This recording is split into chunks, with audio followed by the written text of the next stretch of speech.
তারেক রহমান কি আসলেই খাম্বা থেকে টাকা নিয়েছিলেন? তাকে কেন খাম্বা তারেক বলা হয়? পুরো ব্যাপারটাই কি বাংলাদেশের রাজনীতির ইতিহাসের অন্যতম সফল একটি প্রোপাগান্ডা?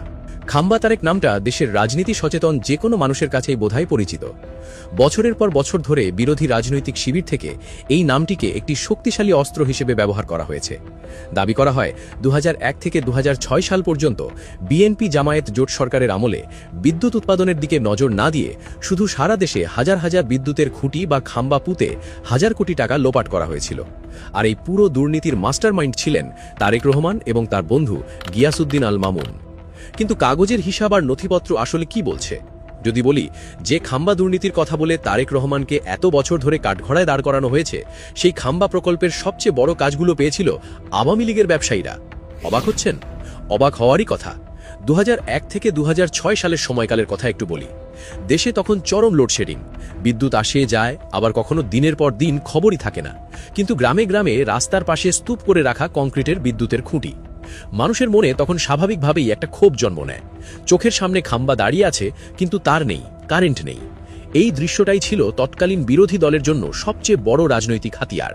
তারা স্লোগান তুলল, নেতা করে খাম্বা চুরি।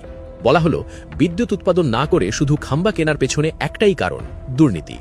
খাম্বা কিনলে কমিশন পাওয়া যায়, আর এই কমিশন বাণিজ্যের সব টাকা যাচ্ছে হাওয়া ভবনে।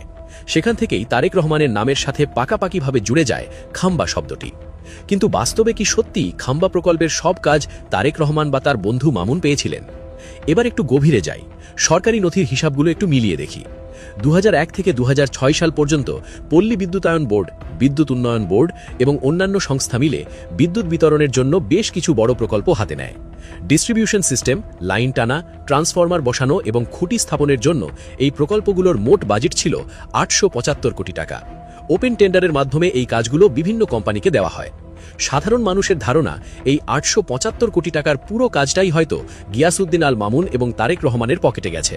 কিন্তু তথ্য বলছে সম্পূর্ণ ভিন্ন কথা। এই বিশাল বাজেটের সবচেয়ে বড় অংশ, অর্থাৎ 511 কোটি 30 লাখ টাকার কাজ পেয়েছিল জেমকন গ্রুপ, শতাংশের হিসেবে যা মোট বাজেটের প্রায় 56%। এই জেমকন গ্রুপের মালিক ছিলেন কাজী শাহেদ আহমেদ, যিনি পারিবারিক ও রাজনৈতিকভাবে আওয়ামী লীগের অত্যন্ত ঘনিষ্ঠ বলে পরিচিত ছিলেন। দ্বিতীয় সর্বোচ্চ কাজ পায় কনফিডেন্স গ্রুপ। তারা পেয়েছিল 119 কোটি 79 লাখ টাকার কাজ। এই গ্রুপের কর্ণধার রেজাউল করিমও ছিলেন শেখ হাসিনার বেশ আস্থাভাজন একজন প্রকৌশলী। এরপর কনটেক গ্রুপ পায় 85 কোটি 4 লাখ টাকার কাজ। আর যে গিয়াসউদ্দিন আল মামুনকে নিয়ে এত কথা, যাকে তারেক রহমানের ছায়া সঙ্গী বলা হতো, তার কোম্পানি কাজ পেয়েছিল মাত্র 102 কোটি 10 লাখ টাকার, মানে মোট বাজেটের মাত্র 11